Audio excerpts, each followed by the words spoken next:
Alors, Voix de Pionnier, c'est un rendez-vous mensuel qui réunit depuis le début de l'année plusieurs structures, clubs, EFC, ou qui portent l'économie de la fonctionnalité et de la coopération, donc un nouveau modèle économique sur les territoires.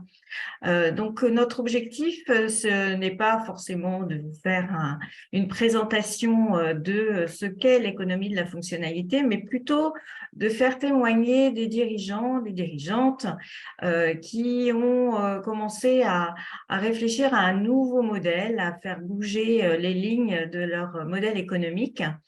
En se préoccupant des impacts positifs en fait de leur activité sur le territoire, sur l'environnement, sur les hommes.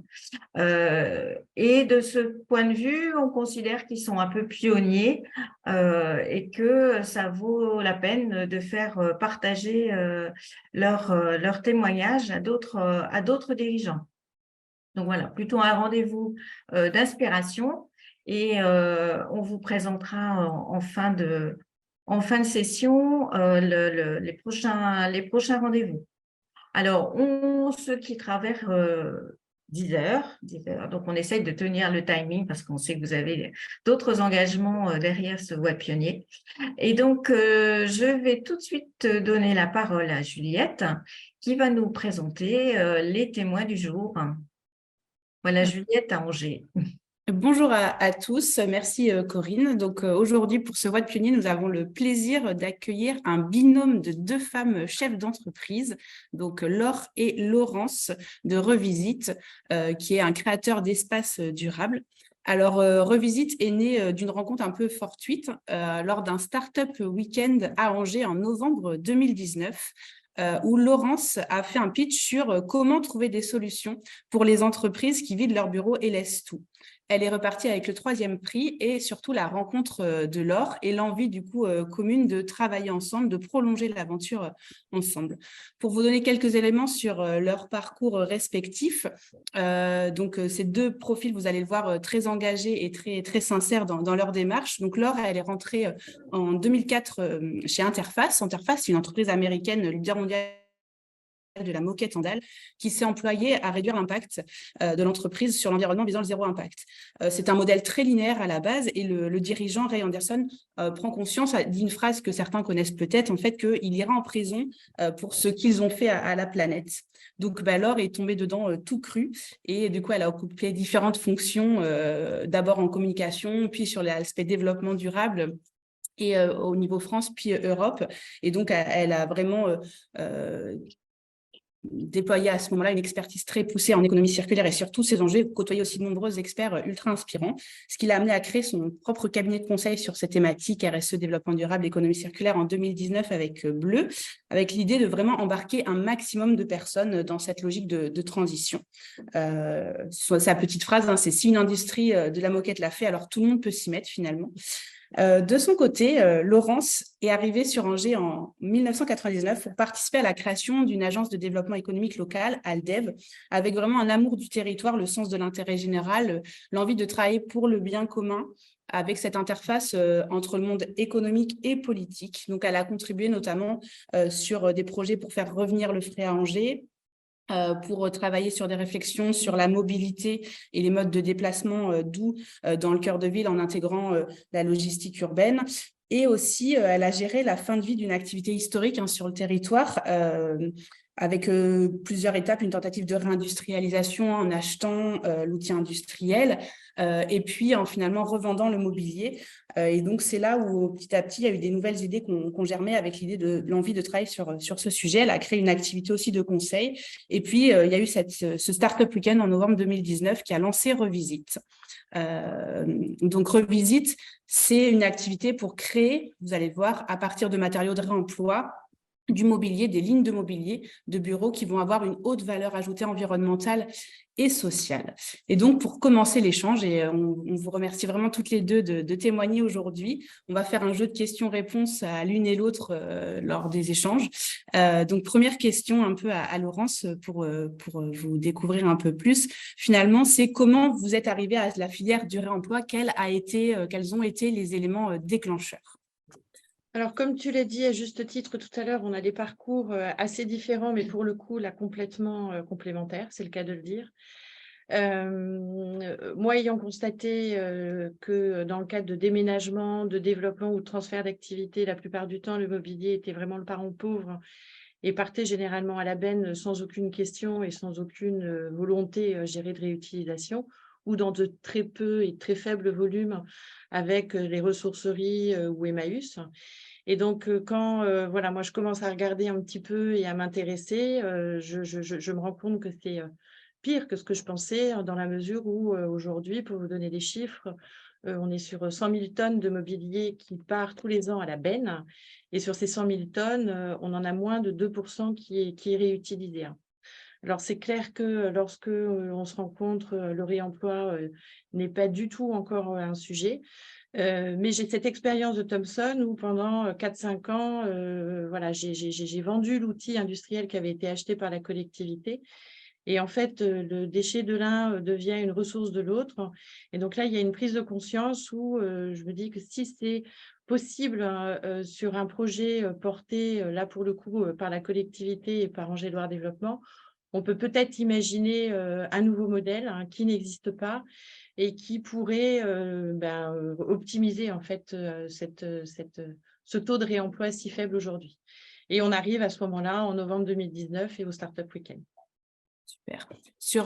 Du coup, pour arriver à l'activité, aujourd'hui, on est en 2023, mais du coup, il y a eu de nombreuses étapes, nombreux enjeux. Quels ont été finalement les freins? Parce que c'était quand même très pionnier, hein, au démarrage, sur les premières années de l'activité. Là, peut-être une question pour Laure. Ouais.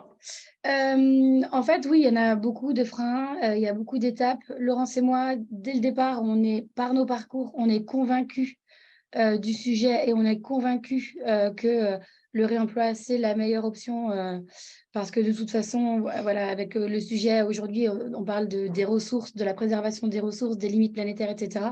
On sait aujourd'hui qu'il faut faire un maximum avec ce qu'on a.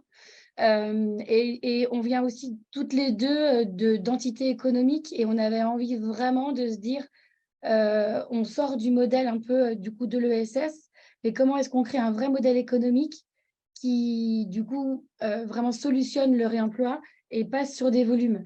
Et les différentes étapes, alors on a commencé petit, vraiment à notre échelle en se disant, on a 2-3 sujets à faire tomber, il faut qu'on s'assure qu'il y ait suffisamment de gisements sur le territoire pour collecter. Est-ce qu'il y a suffisamment? Est-ce que les clients sont prêts à acheter du réemploi, etc. Ça, c'était vraiment les 2 premières interrogations qu'on avait au départ. Et puis ça a été très vite dissipé parce que, en fait, rien qu'en mettant un tout petit peu le doigt sur le sujet, les demandes étaient assez incroyables, en fait, mais à notre niveau, hein, à notre petit niveau. Donc, on a très vite vu que les gisements, c'était OK. Et les clients, en fait, on est arrivé quand même à un moment donné où l'information commence à vraiment être, je dirais, commune, enfin pas commune, mais en tout cas que l'information sur le développement durable, la transition écologique commence à accélérer en tout cas. Donc, il y a déjà des gens qui sont prêts à écouter ces sujets de réemploi, etc. Et ils sont prêts à ce qu'on leur solutionne, en fait, le sujet. Donc, je dirais que les clients, ils ont changé plus vite qu'on le pensait aussi. Et ça nous fait développer notre modèle un peu différemment, en fait, tout ça. Donc, évidemment, il y a des réajustements au fur et à mesure. Et puis, une interrogation aussi qu'on avait, c'était au niveau du prix. C'était de se dire... est-ce que les gens sont capables de payer le prix pour le réemploi? Parce que souvent, on se dit que le réemploi, ça va être moins cher. Mais là, en l'occurrence, en tout cas, nous, notre ambition, c'est de vraiment, comme on le disait tout à l'heure, de passer à des volumes. Et donc, on est aussi capable de transformer la matière. Et en fait, il y a tout un tas d'étapes dans la collecte de la matière, la transformation de la matière et la remise de la matière sur le marché qui font que souvent, le prix... il est à peu près équivalent à celui du neuf.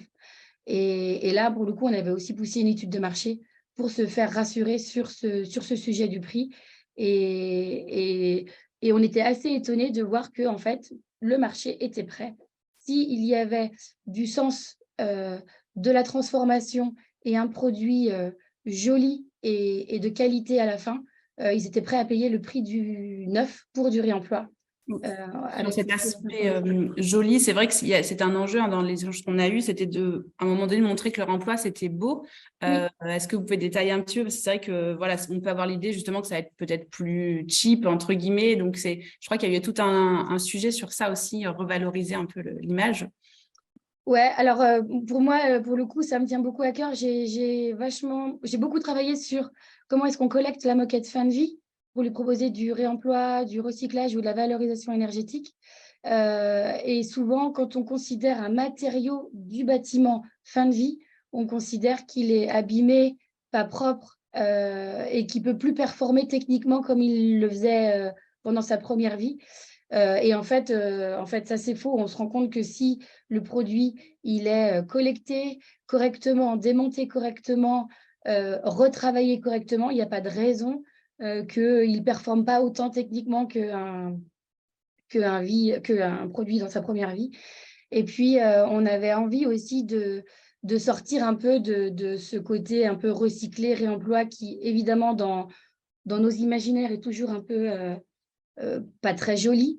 Et c'est pour ça qu'on a bossé avec une agence de design pour essayer de travailler un modèle générique de réemploi, un bureau standard de réemploi qui soit plutôt sur un positionnement moyen haut de gamme et qui soit joli, qui soit sexy et qui soit toujours le même et qu'on puisse proposer sur catalogue. Ça, c'est vraiment du coup la genèse de Revisite au départ. Ok. Peut-être pour qu'on essaye de détailler maintenant l'offre et comment elle s'est construite au fil des années, parce qu'on voit qu'il y a eu différentes idées, puis avec l'évolution des demandes des clients qui allaient aussi, comme vous le disiez, à un rythme parfois pas forcément celui qu'on avait anticipé. L'idée au début, voilà, c'était de systématiser le réemploi dans l'aménagement. Peut-être redétailler l'activité concrètement, voilà, quels sont finalement tous les métiers que ça englobe et quelle offre vous proposez aujourd'hui du coup à vos clients et comment ça a évolué dans le temps. Alors, systématiser le réemploi, ça veut dire qu'il faut qu'on arrive à fidéliser, entre guillemets, nos clients et que pour chaque besoin et chaque demande, ils aient le réflexe de nous contacter pour pouvoir voir ce que l'on peut leur proposer. Alors, nous, on a élargi notre palette, je dirais, d'activités. Donc, on commence à la genèse. Donc, on identifie les gisements. Donc, on réalise un inventaire qui va nous permettre donc de détecter ce que nous allons récupérer, car nous ne récupérons que ce que nous allons réemployer. Donc, on vient généralement avec des partenaires type Ressourcerie, Emmaüs et Valdélia, donc pour collecter là concrètement en fait la matière. Une fois qu'on la ramène chez nous à l'entrepôt, donc généralement tout est démonté. Un piétement ne va pas forcément aller avec un plateau et inversement. Et à partir du moment où on a notre matériothèque devant nous, en fonction donc des besoins des clients et des cahiers des charges, nous, tout notre enjeu va être de trouver la solution donc, qui va être cohérente par rapport à son besoin et qui va surtout être en harmonie et d'être en mesure en fait d'aller chercher les matériaux, les couleurs pour créer un ensemble soit avec un fil conducteur, soit avec une couleur, en tout cas en harmonie, avec un objectif donc d'être sur du 100% réemploi. Parce que nous, tout notre enjeu, c'est que notre matière première, on ne la connaît pas. Donc, il faut qu'on arrive à s'adapter en fonction donc, de ce que l'on va rentrer. Et donc, tout l'enjeu, c'est en fonction des besoins. Si on est sur un dossier avec une installation à 1 an, obligatoirement, on va orienter nos collectes. Mais quand on est sur des besoins beaucoup plus court terme, il faut que l'on fasse avec ce que nous avons en stock. Très rapide, enfin très tôt, en tout cas, nous, on a voulu assumer et faire assumer à nos clients donc, le réemploi. Donc, on s'est créé une identité plutôt forte. Et tous nos mobiliers, en tout cas, toutes nos tables et nos bureaux sont gravés avec notre logo, notre R de Revisite. Et dès le départ, l'ADEME a été à nos côtés. On a fait partie de France Relance. Et on a convenu, en fait, avec l'ADEME que nous, en tout cas, notre indicateur de réemploi était le poids. Donc, sur notre gravure, en fait, nous avons notre R et nous mettons, en fait, le taux de réemploi du mobilier, du mobilier tel que le bureau et une table de réunion. Généralement, sur un bureau, on est sur un taux de réemploi de 100%. Même la viserie, on la réutilise, hein. On va peut-être venir ajouter une ou deux pièces, mais qui a un poids tellement faible que on va tendre et on va être en fait à un taux donc de 100%. Et en tout état de cause, voilà, on arrive, nous, aujourd'hui, à répondre à tout type de demande avec la diversité des matériaux qu'on a, nous, aujourd'hui en stock. Ok. Par rapport du coup aux demandes clients, je rebondis sur une question qui est posée pour comprendre concrètement. Donc c'est la question, est-ce que le client qui se débarrasse est aussi celui qui veut systématiser une nouvelle offre de mobilier? Vous avez donné des petits éléments, mais peut-être prendre aussi un exemple. Vous avez évoqué un exemple avec Baker Tilly, un projet. Donc voilà, pour illustrer et répondre à cette première question qui est posée. Oui, alors effectivement, celui qui se débarrasse, ça peut être aussi celui qui transite dans sa tête et qui passe à l'achat réemploi. Et c'est effectivement, on a pas mal d'exemples, mais il y en a un qui est parlant, et on pourra parler de Baker Tilly, mais il y en a un qui est parlant vraiment, vraiment, c'est Scania. Scania, la première fois où on va le voir, entend parler de nous de bouche à oreille pour qu'on lui débarrasse son mobilier à jeter au bout de son site. En fait, il avait des tables, des chaises, voilà, tout un tas de mobilier à jeter.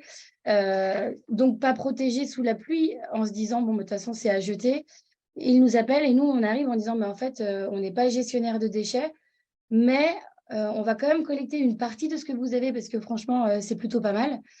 Donc, on s'est dit, ben voilà, il y avait des tables pliantes roulantes, il y avait des chaises super, alors un peu dans leur jus, mais vraiment, du coup, quand on a l'œil après de réemploi, on se dit qu'elles sont top. Et en fait, on les a toutes retravaillées, on les a démontées, aérogommées, on a refait les assises, etc. Et en fait, on les a reproposées à un autre client, Maine-et-Loire Habitat pour ne pas les citer, qui était, enfin voilà, qu'on a acheté une bonne quinzaine. Et en fait, ce qu'on a fait, c'est de vraiment très naïvement montrer à Scania ce qu'on avait fait avec leurs chaises en disant, au fait, vous vous rendez compte, vous jetiez vos chaises et voilà ce qu'on en a fait. Et là, ils se sont dit, non, mais en fait, c'est fou. On allait refaire toutes nos salles de réunion et racheter du mobilier, des tables et des chaises de réunion. Mais en fait, vous allez tout refaire. Et en fait, c'est comme ça que depuis le début de l'année, on est en train de refaire 200 chaises et une petite centaine de tables chez Scania. Et ça, c'est juste trop cool. Le fait de se dire... Et puis, il y a vraiment, du coup, l'accompagnement du client. Et c'est ce qui nous tient à cœur aussi chez Revisit. C'est vraiment, du coup, l'information qu'on passe. Parce que ce qu'on n'a pas dit, c'est que à chaque fois qu'un client se débarrasse ou qu'une entreprise achète, on réalise une attestation environnementale. En fait, on est capable de dire auprès de celui qui se débarrasse, ben, en fait, nous, on a collecté tant de kilos ou tant de tonnes de mobilier chez vous. C'est tant de tonnes qui ne sont pas parties à la benne et on prend la base impact de l'ADEME, on prend des équivalences, etc., qui existent aujourd'hui en termes d'analyse de cycle de vie, et bientôt on aura nos propres ACV, mais en tout cas, on est capable de dire à peu près les économies CO2 réalisées en ayant soit acheté du Revisit ou soit en ayant fait appel à Revisit pour collecter. Et ça, en fait, le client... ça n'intéresse pas forcément les clients au début d'avoir une attestation environnementale, mais quand on la donne à Scania, eh ben, en fait, ça lui parle à la personne qui la montre en interne et qui valorise toute son action en interne et ça remonte jusqu'à la RSE et ça remonte jusqu'à la direction qui dit, mais en fait, bah ouais. Et en fait, peut-être que maintenant, du coup, à chaque fois qu'on se posera la question du mobilier, eh ben, on se posera la question du réemploi avant de passer à autre chose. Et ça, c'est vraiment des petites victoires qu'on a eues au fur et à mesure des étapes. Tu parlais tout à l'heure, Juliette, de frein ou d'accélérateur. Eh ben, ce genre Victoire. d'action, ouais, ben, c'est vraiment des accélérateurs pour nous, quoi. Ouais. Cet aspect, en fait, ça permet vraiment des attestations, de mettre un indicateur pour mesurer aussi d'un point de vue environnemental. C'était un peu la question qui était posée sur aussi pourquoi inscrire le poids. Je pense que ça va dans toute cette démarche et on voit que c'est une valeur, ça aussi, finalement, que vous apportez aux clients par votre prestation qui est au-delà de juste apporter un meuble, un mobilier. C'est un élément aussi qui vous tient à cœur et je rebondis aussi sur la question, c'est quoi nos propres ECV? Je pense que c'était ACV, analyse du cycle de vie. Oui, C'est aussi pardon. Oui. Non, pas de souci, de mesure, je me permets comme ça, je détaille, de mesure de l'impact environnemental, parce qu'il y a cette vraie volonté aussi chez Revisit de mesurer et d'apporter des indicateurs, comme l'a expliqué Laure, pour la tonne collectée, du CO2 évité, vraiment de montrer dans les démarches RSE des entreprises aussi cette partie chiffrée sur l'impact environnemental. Sur la construction de l'offre, du coup, on voit petit à petit que il y a du mobilier, mais il y a d'autres éléments aussi qui sont apparus. Aujourd'hui, vous présenteriez je sais que vous présentez un peu une gamme de services, vous direz que vous avez quels différents services que vous proposez finalement à vos clients. Notamment, est-ce que oui, effectivement, du coup, comme on essaye de repimper le sujet du réemploi et faire en sorte que déjà avec les produits, ce soit joli, on essaye aussi et on l'a dit à plusieurs reprises, mais de solutionner cette fin de vie parce qu'elle est complexe et du coup de proposer un petit panel de services. Alors évidemment, comme on est aménageur d'espace, on propose des services classiques à l'aménagement d'espace, je dirais, qui sont la modélisation 3D ou les plans 2D, etc. On aide le client à se projeter dans l'espace et c'est d'autant plus important avec le réemploi parce que déjà, avec du mobilier neuf, c'est compliqué de se projeter dans l'espace, mais alors avec du réemploi, je ne vous raconte pas comment parfois c'est encore plus complexe. Donc, on propose donc ce service-là. On a, comme le disait Laurence aussi tout à l'heure, comme on est à l'amont sur la collecte, etc., on est aussi beaucoup sur le diagnostic technique des mobiliers. Est-ce qu'ils sont transformables? Est-ce qu'on peut en faire quelque chose? Est-ce que nous, on peut les collecter, etc. Est-ce qu'ils ont du réemploi, du potentiel?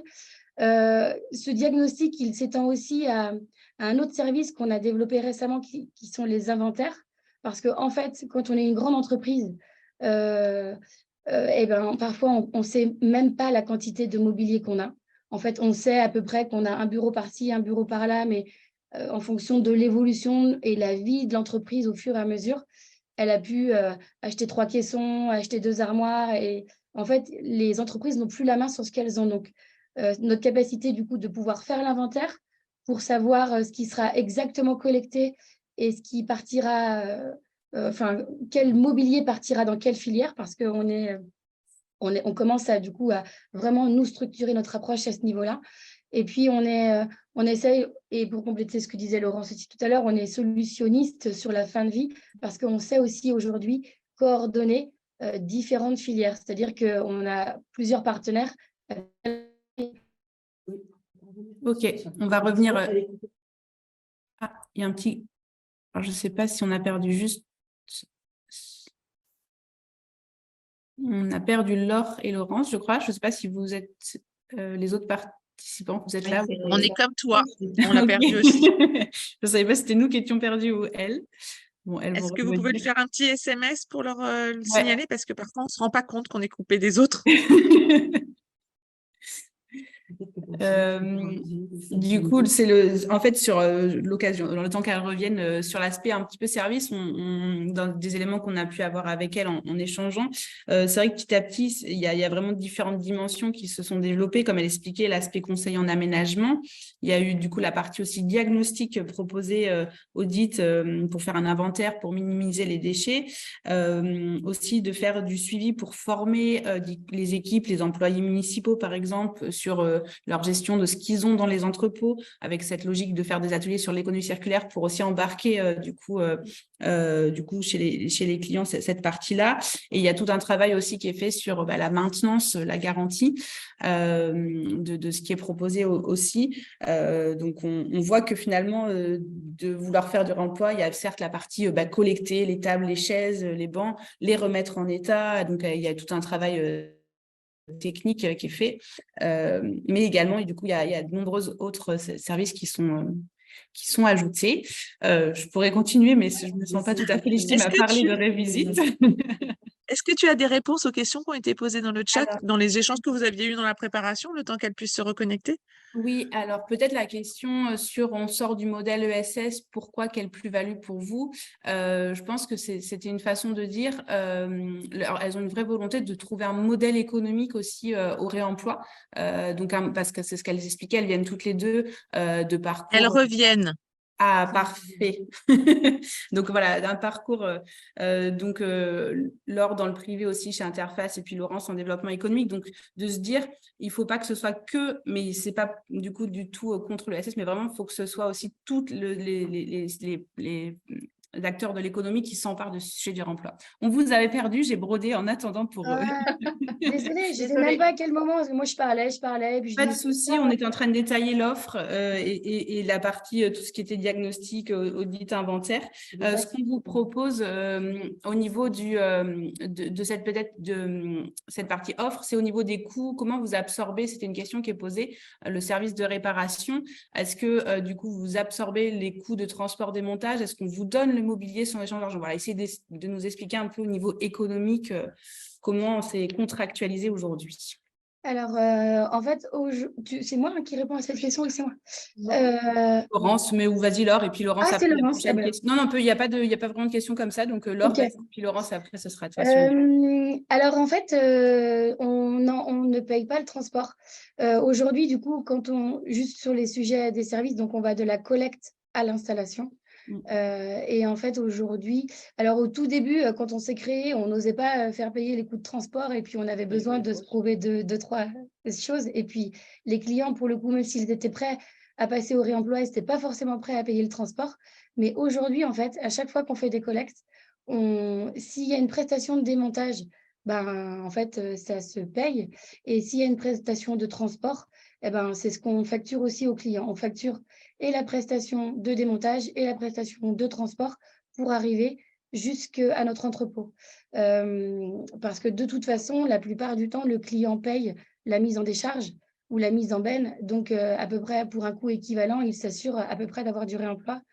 Et puis parce que dans notre ambition aussi de départ, c'est qu'on veut montrer que quand il y a un travail, quel qu'il soit, ou une prestation, quelle qu'elle soit, c'est pas parce qu'on est dans l'univers du réemploi que ça doit être ou pas cher ou gratos, ou être dans le don, etc. Donc voilà. Et puis à l'installation aussi, on fait payer la prestation d'installation chez le client.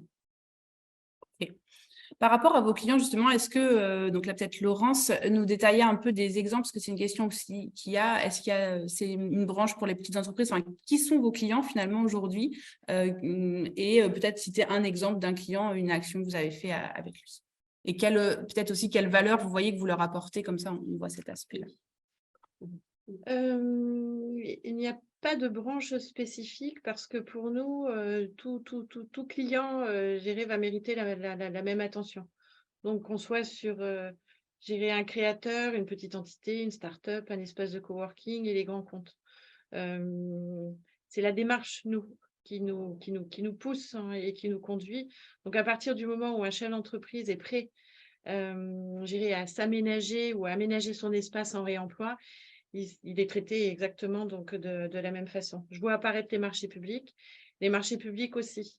À la seule différence, c'est que les marchés publics aujourd'hui, ceux pour lesquels nous avons postulé, ils veulent se positionner dans du réemploi dans le cadre de la loi AGEC et avec les 20% de réemploi qu'ils sont obligés de justifier. Le seul problème, c'est que quand en critère, on met 60% le prix, obligatoirement, on va finir, nous, en première place sur la note technique parce que notre sujet, voilà, on l'a un peu rodé et on est capable d'aller chercher un petit peu toutes les failles de la collectivité et proposer toutes les solutions, notamment de son propre mobilier. Mais quand on met 60%, donc en critère principal le prix, obligatoirement, voilà, on passe pas. Donc nous, clairement, sur les marchés publics, tant qu'on sera sur un 60-40, on va arrêter de se positionner parce que de toute façon, on ne fera pas la maille.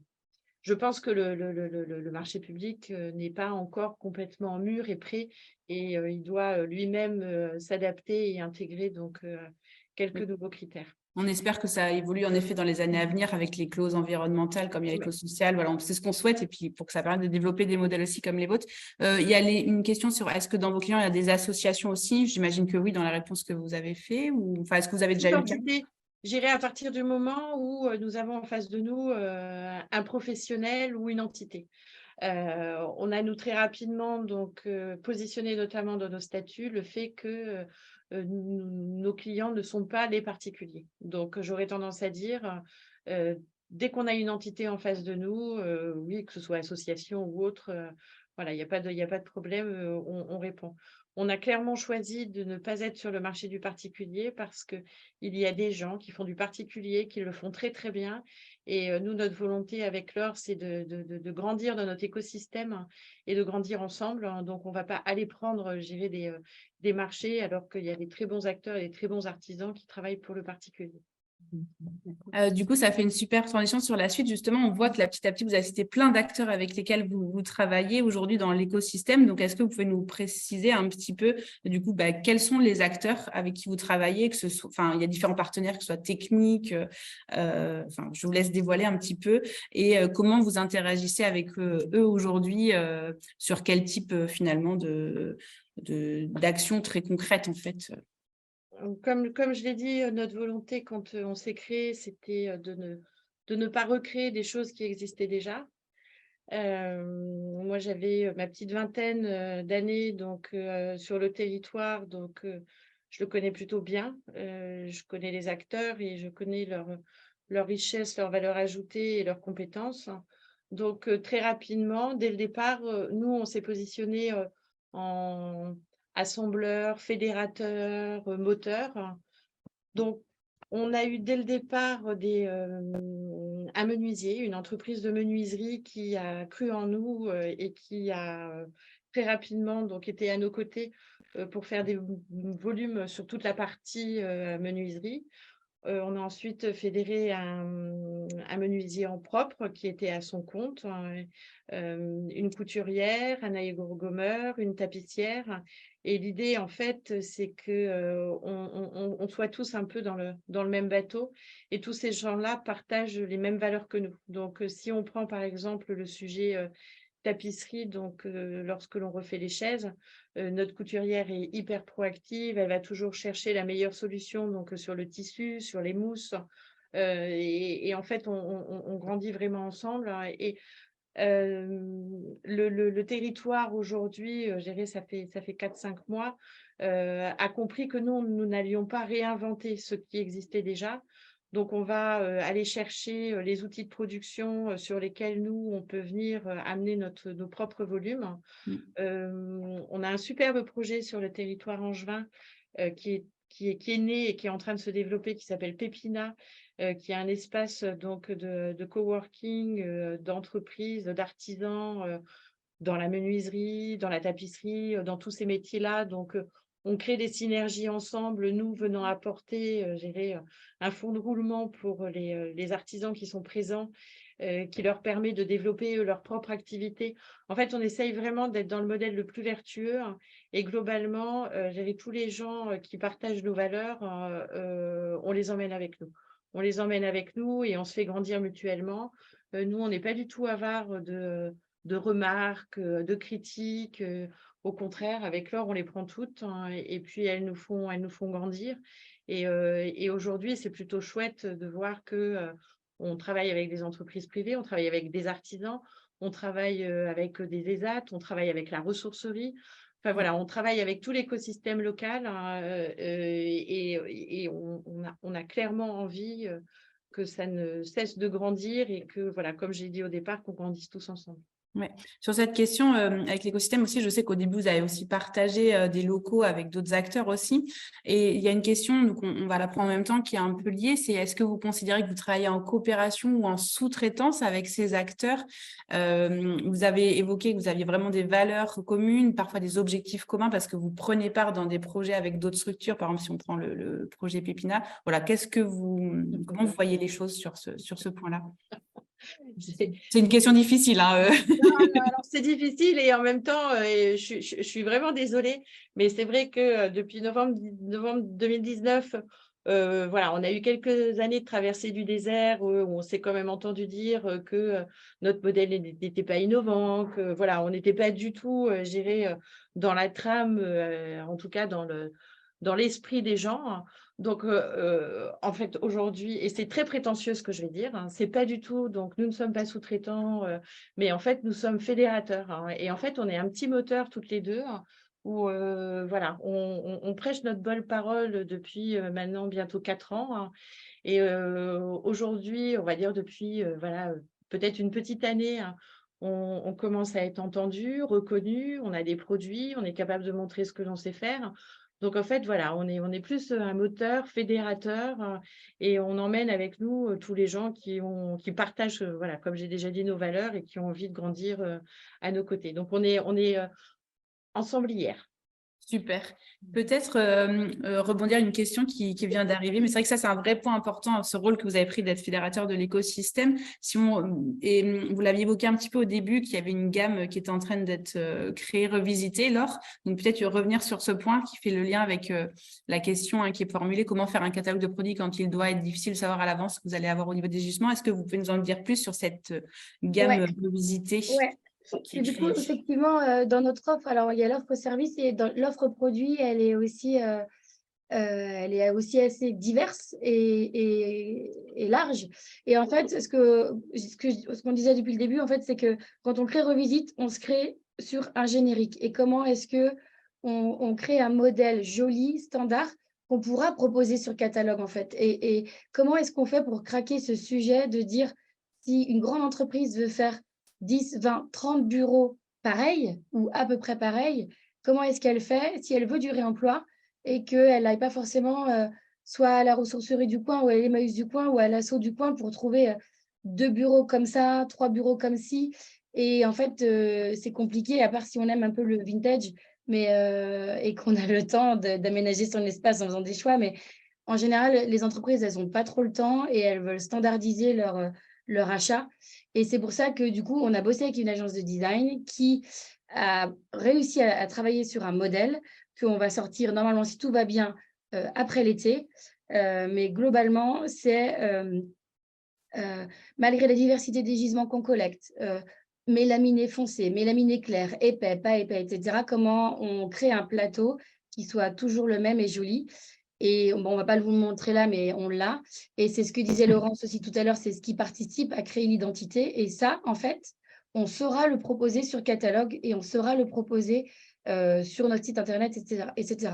Après, au-delà de ce modèle générique qui, pour nous, va faire des volumes intéressants et répondre et solutionner, en fait, des exigences d'entreprise, on a aussi du coup des petites séries. Par exemple, quand on collecte 30 bureaux pareils, on sait les transformer tous de la même façon et on sait proposer des mini-séries aux entreprises.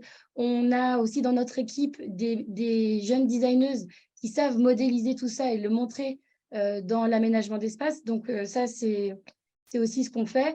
Demain, on veut aussi bosser un peu plus avec les écoles de design ou potentiellement des designers aussi pour développer des séries spécifiques.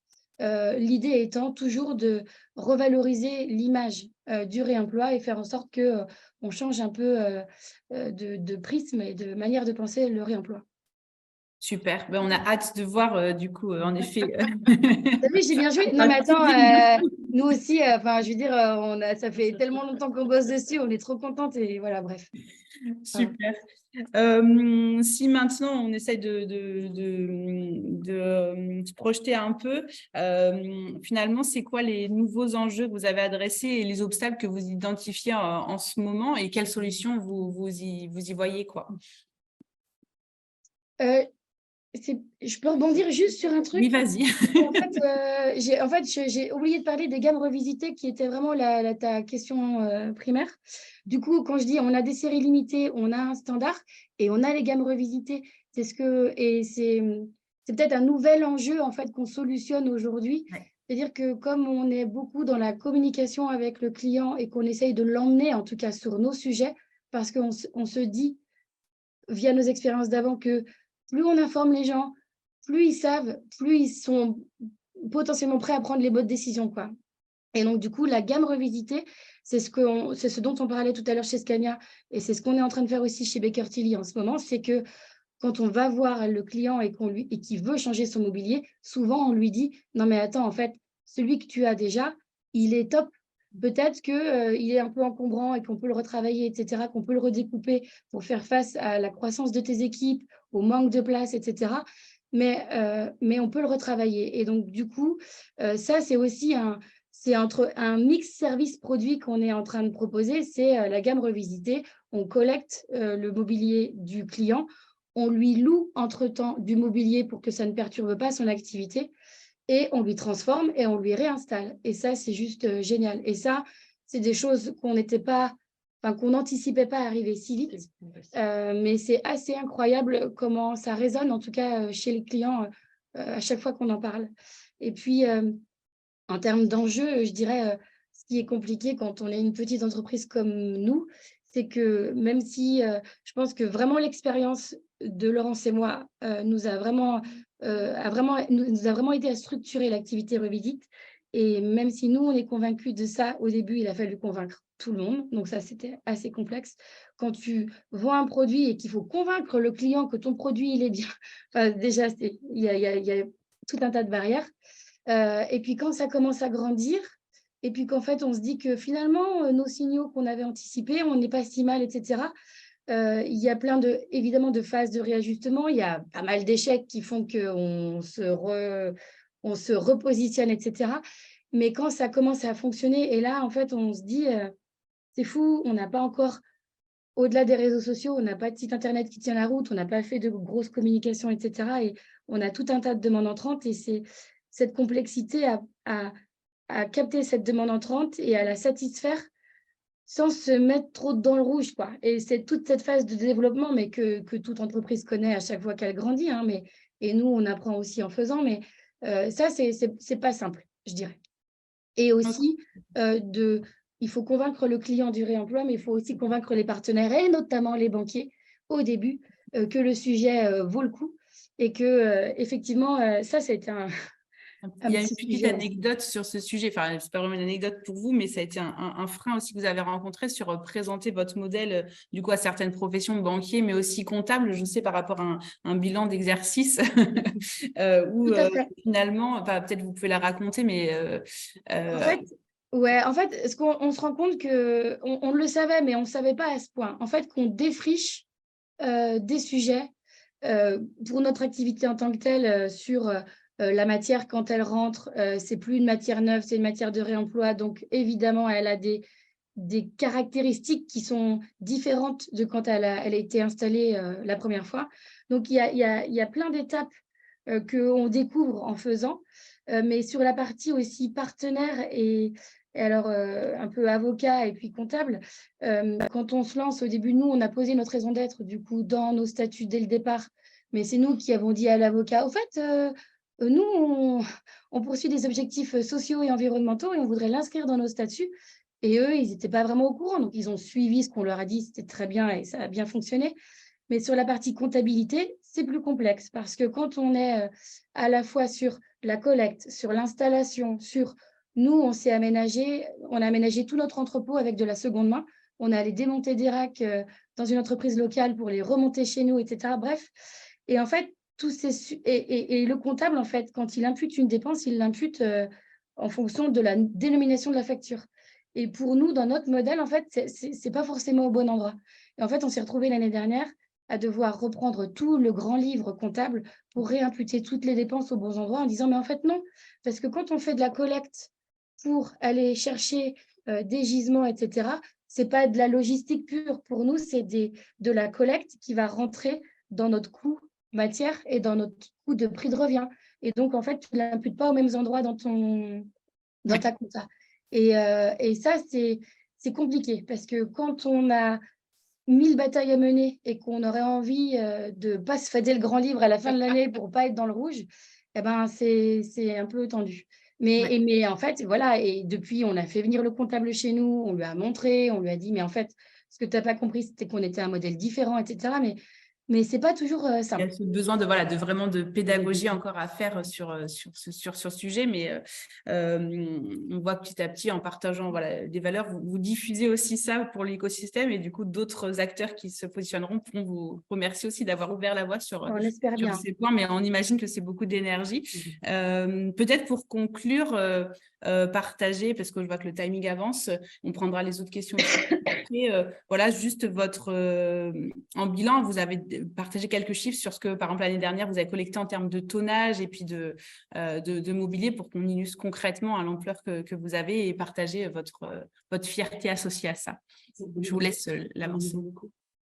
Donc, l'année dernière, on va dire que notre activité a réellement démarré à partir du mois de septembre, au moment où on a pu intégrer donc notre nouveau site. Donc, ça veut dire qu'à partir du mois d'octobre, on est rentré donc dans un mode de production pré-industriel, ce qui va expliquer un peu aussi les chiffres. L'année dernière, on avait collecté donc 32 tonnes de mobilier et on en avait revendu 17.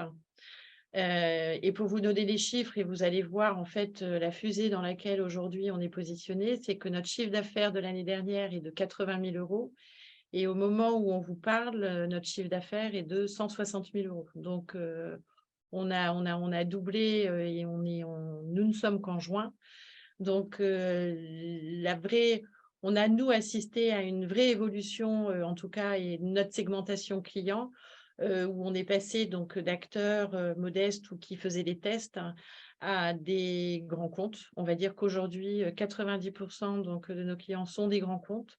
Donc, grand compte veut dire volume, veut dire partenariat, veut dire lisibilité dans le temps. Voilà, ça a pas mal de conséquences. Et donc, nous, notre sujet aujourd'hui, c'est, comme Laure l'a dit, là, on défriche pas mal, hein, mais on continue encore à défricher parce qu'en fait, on est dans un modèle innovant. Aujourd'hui, clairement, donc, on est dans un vrai sujet donc, lié au cash et à la trésorerie, mais nous ne sommes pas une start-up, hein. Les banquiers nous répondent encore et toujours, nous ne sommes pas une boulangerie. Et donc, en fait, voilà, donc on continue à défricher. Et puis, Laure l'a dit tout à l'heure, à juste titre, il faut que, pour nous, il est hors de question de ne pas répondre à un de nos clients, mais il ne faut pas non plus qu'on se mette dans le rouge, hein. Donc, voilà, tout notre enjeu, nous, en tout cas, on est aujourd'hui en plein dedans, c'est continuer à défricher, continuer à convaincre, trouver les financements donc, qui nous permettent de répondre à nos clients. Nous, aujourd'hui, on n'a pas de problème de carnet de commandes, hein. C'est, à la limite, il y a des jours, on n'ose même pas consulter notre répondeur de téléphone parce que c'est génial, hein. C'est génial, c'est kiffant, c'est clair. Super. Mais voilà, il y a quand même quelques petits enjeux donc, de production, de cash, et puis de continuer à défricher. Et puis, je pense que c'est ce qui nous plaît aussi. C'est que là, on est sur voilà, tout un modèle à inventer, convaincre les gens. Et puis, nous, on adore travailler avec les autres. Donc, tout à l'heure, je le disais un peu en provoque, en disant on est moteur, on est fédérateur, mais on est surtout, nous, hyper coopératifs. Donc, on a juste envie de travailler avec tous les acteurs qui ont envie de bosser avec nous, hein. Super. En tout cas, bravo pour toute l'énergie et la passion que vous engagez pour défricher. On voit le sujet. C'est chouette de voir aussi que ça parle du coup, et toutes ces petites victoires, et que le segment est en train de bouger. Vous faites bouger les lignes. Et puis, on croise aussi les doigts pour vous, puisque vous êtes nommé un trophée sur l'économie locale. Votez pour nous. La semaine prochaine. Donc, si vous voulez les soutenir, n'hésitez pas à voter pour elle. C'est sur Comment on peut voter? GA49. On va vous mettre le lien dans le chat. Ouais, trop bien. Le trophée des espoirs de l'économie. Donc voilà, si vous voulez soutenir une entreprise comme Revisite, n'hésitez pas. On peut donner la parole peut-être Voilà, en direct, si vous voulez enlever votre micro puis poser les questions que vous souhaitez. Bon, je suis sûre qu'il y a des questions. Alors, il y en a peut-être qu'on n'a pas… Il y a Hélène qui a levé la main. Il y avait la zone de chalandise, hein. J'ai vu à un moment donné passer, est-ce que nous travaillons sur toute la France? Dans la mesure où on fournit des attestations, que ce soit au niveau de la collecte ou au niveau de l'achat, on ne va pas plomber, entre guillemets, notre attestation avec le transport. Donc, notre zone de chalandise aujourd'hui, elle est située à 150 km autour du point de production. Donc, voilà, aujourd'hui, on rayonne Nantes, Saint-Nazaire, Bout de Bretagne. Bon, on commence à descendre un peu plus et à monter un peu aussi, mais en tout cas, il ne faut pas que toute la partie transport vienne complètement remettre en Centre, question ouais. notre philosophie. Vous êtes situé où? À Angers. À Angers. Et le modèle, il est cohérent parce que, en fait, et il fonctionne parce que c'est vraiment la connaissance du tissu local, du marché local, des acteurs locaux qui font que du coup, aujourd'hui, ça a bien marché et que pour nous, en fait, et je vois la question, est-ce qu'on a un projet de franchisé? L'idée, c'est que effectivement, si on se développe au national, l'idée, ce sera de refaire le même modèle avec des expertises locales à Strasbourg, à Marseille, etc. Mais c'est l'enjeu du local et il est primordial dans Revisite et c'est ce qui fait que ça fonctionne aussi. Est-ce qu'on travaille avec des professionnels du déménagement des professionnels? Alors oui, on a un partenaire avec lequel on travaille justement et qui lui est positionné sur le déménagement des énormes structures. On s'est rencontrés un petit peu, un peu par hasard, mais ils ont un outil aujourd'hui qui nous est utile, notamment sur le développement des inventaires. On parlait tout à l'heure qu'on faisait des inventaires. Et en fait, on est en train d'essayer de voir comment est-ce que eux, leur expertise et nous, notre expertise peuvent se combiner pour essayer de proposer de nouvelles solutions, en fait, qui n'existent pas pour eux et qui n'existent pas pour nous non plus. Donc, ça, c'est assez chouette. Je ne dis pas le nom pour l'instant parce que c'est encore très tôt. Vous avez parlé de vos partenaires. Combien de salariés ou combien de métiers vous avez intégrés à la structure? Alors, intégré aujourd'hui, nous avons donc une alternante donc, sur toute la partie design, école du design, une alternante qui est avec nous depuis 1 an et demi et qui va encore rester, je pense, 1 an et demi dans le cadre d'une formation longue sur toute la partie communication, marketing. Et nous avons donc un responsable d'entrepôt donc, qui est en CDI. Nous avons ensuite, donc en propre, voilà, plus nous 2, donc on va dire nous sommes 5. Et après, nous avons une dizaine de partenaires prestataires avec qui donc, nous travaillons très régulièrement sur toute la partie thermolacage des pieds, sur toute la partie menuiserie, sur toute la partie aérogommage, sur toute la partie couture. On travaille aussi, on le disait tout à l'heure, donc avec des ESAT sur des tâches qu'on a clairement identifiées avec eux et qui sont gérées dans la minutie. Et ça représente une dizaine de partenaires locaux. On va dire que tous nos partenaires sont 20 km autour de nous. Alors, je vois Benoît Corré parmi les participants qui a toujours d'habitude des questions à poser. Donc, je vais faire comme si je m'appelais Benoît Corré pour intégrer l'ergonomie au travail dans le réemploi du mobilier. Est-ce qu'il y a un sujet? C'est bien, Benoît? J'ai bien fait Benoît? Oui, il y a un sujet, évidemment qu'il y a un sujet. On essaye d'être, en tout cas nous, les plus avisés sur l'ergonomie. On ne touche pas au siège à roulettes. On ne fait pas le siège à roulettes. On ne collecte pas les sièges à roulettes et on ne les transforme pas. Parce que pour le coup, là, il y a un vrai savoir-faire et il y a un vrai sujet de santé et de qualité de vie au travail. Nous, on est sur ce qui reste à peu près statique. Évidemment, il y a des sujets sur l'ergonomie avec les bureaux aujourd'hui qui montent et qui descendent, les postures hautes, les postures basses, etc. Moi, dans mon ancienne vie, j'ai beaucoup bossé sur de la veille, justement, sur l'aménagement d'espace. C'est quoi les critères de bien-être au travail et c'est quoi l'ergonomie? Donc, on essaye nous d'être droit dans nos bottes, en tout cas aujourd'hui, et de proposer à minima les classiques de bureaux qu'on sait faire à base de réemploi. Quand on commence à avoir des clients qui veulent des bureaux hauts ou des bureaux bas qui descendent ou qui montent ou qui descendent, bah là, on leur dit, on est capable de le faire sur le plateau, mais clairement, le pied, il sera neuf et ce n'est pas nous qui allons gérer un pied de réemploi électrique. Et puis, on est plutôt dans le conseil et grâce notamment à nos équipes avec les designers, etc. Mais on essaye de dire, en fait, ces postures qui montent et qui descendent, c'est un peu gadget et ce n'est pas forcément très efficace parce qu'une fois qu'il est dans une posture, on le laisse tout le temps dans la posture. Il vaut mieux avoir des postes fixes hauts et des postes fixes bas pour créer un côté nomade dans les espaces pour pouvoir se déplacer et parfois travailler debout et parfois travailler assis. Mais demain, et c'est toute la limite là aujourd'hui qu'on a sur l'ergonomie. Demain, l'idée étant de bosser peut-être un peu plus avec des infirmières, de la qualité de vie au travail, etc., pour voir vraiment jusqu'à quel point on est bon ou pas bon.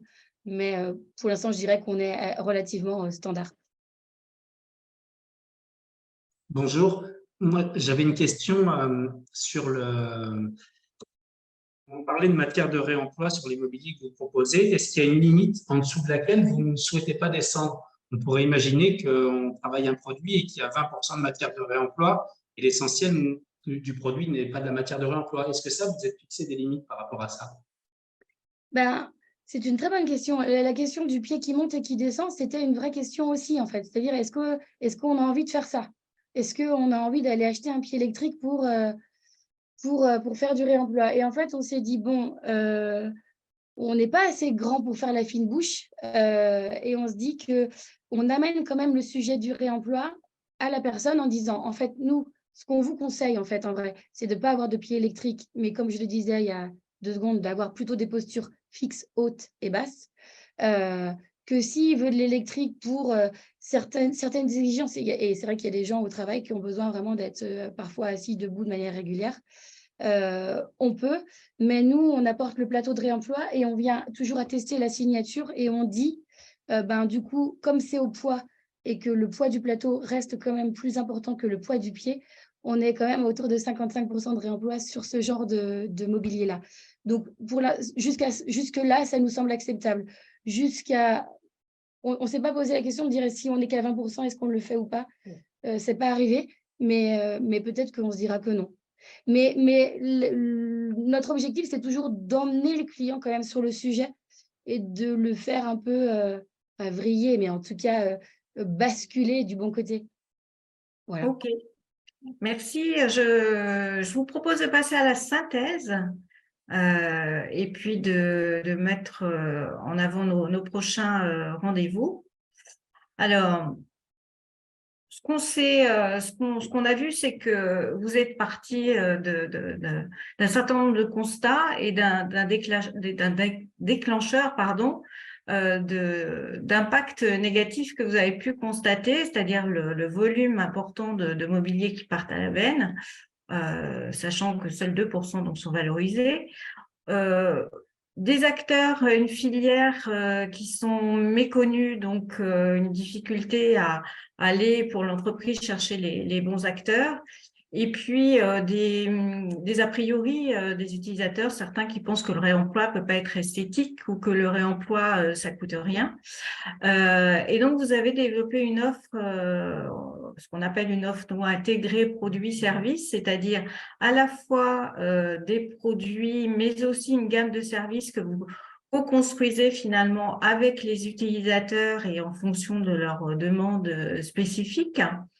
Vous avez valorisé l'impact positif en intégrant votre logo, votre marque, et puis en donnant une traçabilité sur le pourcentage finalement à la fois de matières recyclées, de poids recyclés, mais aussi une traçabilité pour le client qui se débarrasse. Donc ça, c'est en amont.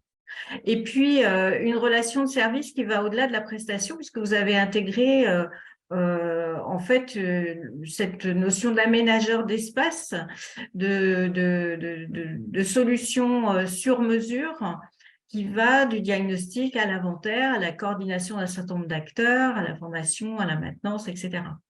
Ce que nous, on essaye de trouver aussi dans le modèle de l'économie de la fonctionnalité, c'est finalement les effets utiles que vous avez peut-être déjà d'ailleurs intégré dans votre raison d'être.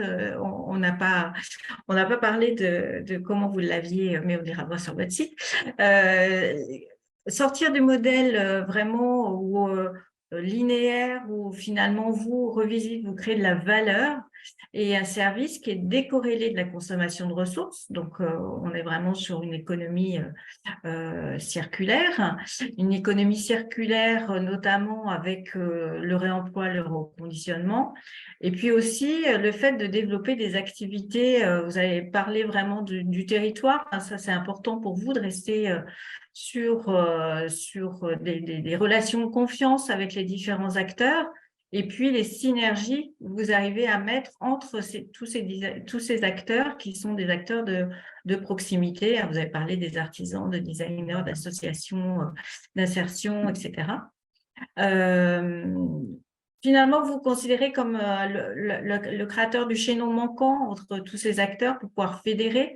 Vous êtes ce qu'on appelle aussi en économie de la fonctionnalité, finalement, un garant de la coopération. Vous avez parlé du terme ensemblier, donc on voit bien tout l'intérêt effectivement de bien connaître les acteurs et de travailler en confiance et en coopération. Et puis vous contribuez à la création d'emplois aussi qui sont non délocalisables sur le territoire, avec une valorisation de compétences et de savoir-faire. Certains que vous avez internalisés et d'autres que vous travaillez en coopération avec d'autres acteurs. Voilà, donc merci pour ce témoignage parce qu'effectivement, il y a plein de dimensions de l'économie qui sont importantes. Alors, quand on a parlé des enjeux, vous voyez déjà qu'il y a nécessité de consolider une partie du modèle parce que vous êtes toujours des fricheurs, mais en même temps, il faut arriver à stabiliser un petit peu le sujet pour vous, pour votre modèle économique. Il y a déjà des solutions alternatives que vous voyez poindre, donc cette notion de défrichage fait que voilà, il y a toujours un sujet sur le métier. Et puis vous avez nécessité aussi de pouvoir prendre en charge la demande entrante qui est grandissante. Donc à un moment donné, on sait que dans la croissance des entreprises, il y a des effets de seuil qui sont importants pour ne pas perdre le point de départ, et puis pouvoir convaincre des partenaires financiers que voilà, ce nouveau modèle, il crée de la valeur. Donc, à la fois des partenaires financiers et aussi d'autres partenaires qui gravitent autour de vous. Vous avez parlé d'assurance et notamment, alors on parlera des commerciaux tout à l'heure. À Orléans, on proposera une dimension de compréhension, d'interrogation autour de la démarche commerciale dans ces nouveaux modèles économiques. Alors, merci beaucoup. On vous donne tout de suite les rendez-vous pour les prochains rendez-vous. Alors, en septembre, on fait une petite pause en été. En septembre, ce sera la Nouvelle-Aquitaine qui nous proposera un témoignage. On vous informera bien avant du choix entre donc deux témoignages possibles là. Et puis au mois d'octobre, on aura un témoignage de la région Est qui est la tête à Toto. Donc voilà, on va travailler sur les derniers rendez-vous de l'année. Vous pouvez retrouver, si vous avez raté quelques témoignages précédents, tous les replays sur YouTube et Arte Radio, notamment. Et puis, donc, pour les Orléanais, un rendez-vous très prochainement, donc le 29 juin au Labo, en soirée.